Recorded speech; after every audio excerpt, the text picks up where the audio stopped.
The 1980s I spent mostly sleeping rough in Oxford. I was homeless, I was terrified nuclear war was going to break out, and in my paranoid way I thought it was all my fault. So I kept myself outdoors for 6 winters. Finally they got rid of the cruise missiles and I thought, hooray, now I can come back in. Went to crash at my ex-girlfriend's house and went completely up the wall, and thus began my mental health career. I was very quickly sectioned by the family. The family said that Alan really has lost it now. So that was my initiation into, quote, the mental health scene. My mental health career began as the injection needle probed into my bottom. My mental health career began. I basically consider myself professionally to be a philosopher. I've got a philosophy degree from Oxford University and I've been in philosophy ever since. My, quote, delusional system, unquote, is intact and it's an essential part of my life. So you might find that disturbing if we went for a drive and I suddenly start talking to fairies, you know. I've got 6 kids and 2 grandkids. I'm a granddad. My oldest granddaughter is going to be 6 in January. My youngest just turned 1. I can't come to terms with the fact that I've had children, let alone grandchildren.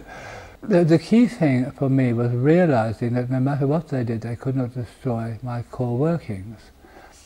Without compromising my, quote, madness, which I regard as a blessed state. 3 of us who were fully paid up nutters and also philosophers and graduates, and one's a counsellor, decided to form the Oxford Psychophilosophy Group. And there we discussed the main conceptualization used by the mental health industry in its diagnosis and prognosis and so on. And we did this in a very nice way. We produced 3 little magazines called Out of the Box.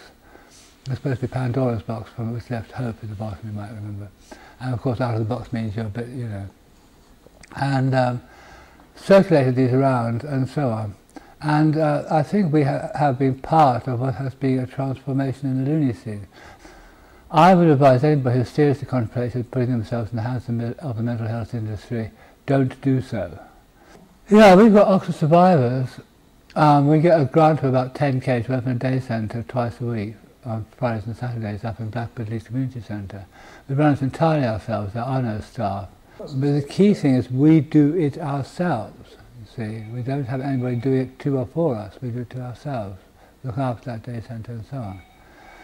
My argument for the wider view for mental health is that if you find yourself in any way in a deranged or depressed or whatever state, try to find a friend who works through it with you.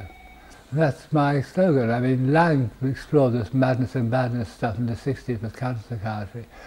Just because I'm mad doesn't mean I'm bad, you know. Please, I'm a human being, treat me like one.